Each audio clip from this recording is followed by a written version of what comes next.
Hi, this is Alex from phpacademy.org and I'm back with another video created for the new Boston. Now, in this exception handling video, we're going to look at throwing more than one, or catching rather, sorry, more than one exception that might be thrown. So we're throwing more than one exception and we're catching more than one exception. And we're going to give these exceptions our own name. So I'm going to use an example of connecting to a MySQL database. You probably already know that to connect to a MySQL database, you use MySQL Connect. You then specify the server name, the host name, the server name, the username, and then the password. And then we're also going to incorporate this select database function, MySQL select database, in which we just specify the database. So the first thing I'm going to do is create some of our variables that we're going to be using within these functions, just to keep the code clean and easily modifiable.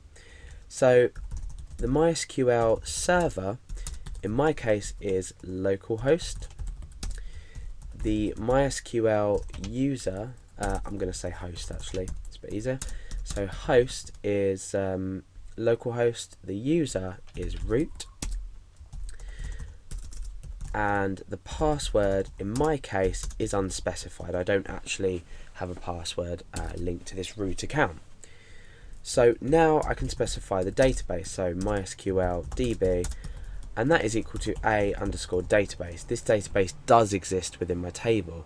So when I use when I test out these exception handlers, I'm going to change root to Alex so we don't connect properly to our server. And then for database, I'm just going to append a 1 on the end, just so that gives us an error about our database as well. So how do we go about redefining or renaming these exceptions? Now, we do this by creating an extension of a class that already exists, and the class is exception. So what we need to do is we need to create a new class. We need to say class and give it a class name.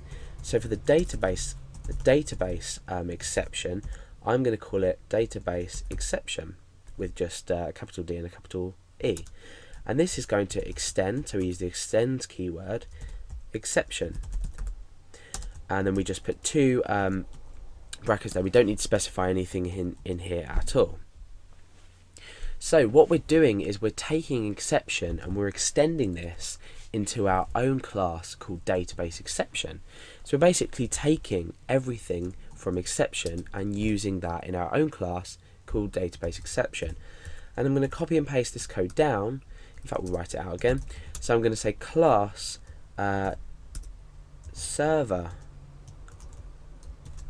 exception, and that's also going to extend exception, and then we just do two curly brackets there.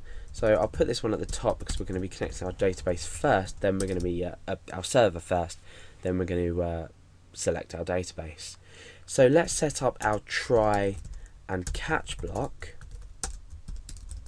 but this time we can add another catch on the end. So we've got two catches in our try and catch.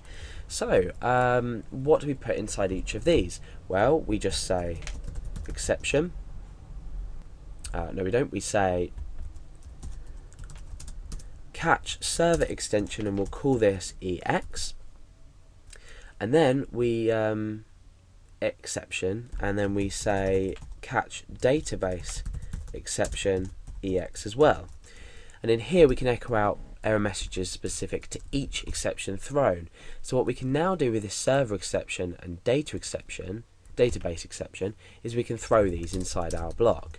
So the first thing to do is set up an if statement. We're going to say if we can't connect, and we're going to silence this, so we're not going to give any errors out from MySQL by default.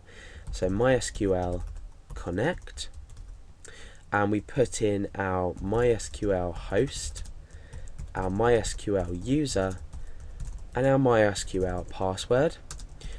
If it doesn't connect, so if we're not connecting, remember we're silencing this, we are going to throw new server exception, and then we're going to specify an error message. So I'm going to just say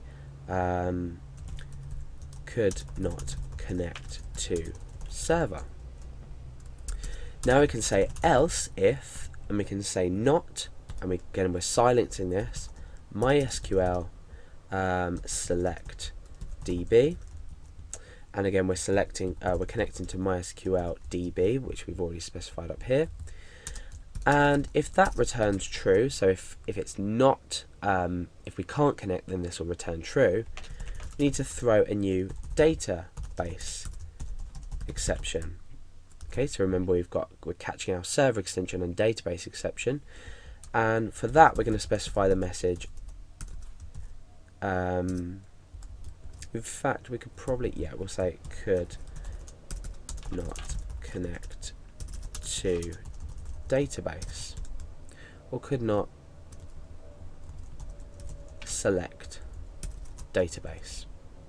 Okay, so now what we've done is we've created or an if-else-if statement, and we have said if we can't connect to MySQL, so if we can't connect to our server using our credentials up here, and here, then we want to throw a new server exception, which we've already predefined by extending our exception class to this that we've named ourselves. And we've done exactly the same with database exception. We've extended this class, and we're now dealing with a named class called database exception that we've called ourselves. So we're doing exactly the same thing. We're saying if we can't connect to that, then throw a database exception. Now we can set up each catch and what we want to do for each catch. So if we can't connect to our server, for now we're just going to print out an error message. Obviously you could do whatever you wanted to in here, but I'm just going to demonstrate this with an error. So I'm going to append on the EX variable that we've created from this class, and from that we're going to specify the function getMessage, which will get the message that we specified when we threw the exception. Now what we can do is do exactly the same for our database exception. We can say error and then EX getMessage. So this means we've now thrown two different exceptions, and we have two different actions for each exception thrown. So you can now see how this can actually be useful in everyday applications. So let's first of all connect to our database. We'll say else echo connected. So let's come into our page and refresh. Now the credentials are fine, so we've been connected.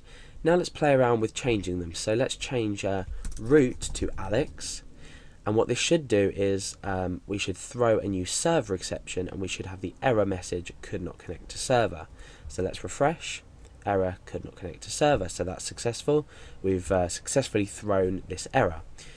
Okay, so let's change that back to root, and now let's say a database 1. So we've appended a 1 on. This database doesn't exist. So now let's refresh, and you can see that we've got an error saying could not select database. So what we've done in this tutorial is we've extended the exception class to two classes of our own. So we're using parts of this exception class for ourselves, and by doing this, what we've done, by defining them here, what we've done is we've been able to throw two different exceptions by naming the classes ourselves. We've created a custom name for our exception, so we've duplicated this exception class. Essentially, that's what we've done. We've connected to our database, which you should know how to do, and you should now know this works. So if we don't connect, we throw a new exception. Otherwise, if we don't connect to our database, we throw a new exception as well. Otherwise, we say that we're connected successfully, and we've got our catch blocks down here which give out an error, just as an example. But otherwise you could choose to take an action depending on which exception has been thrown. So take this, play around with it, see what you can do with it, and see how you can apply it to your own applications.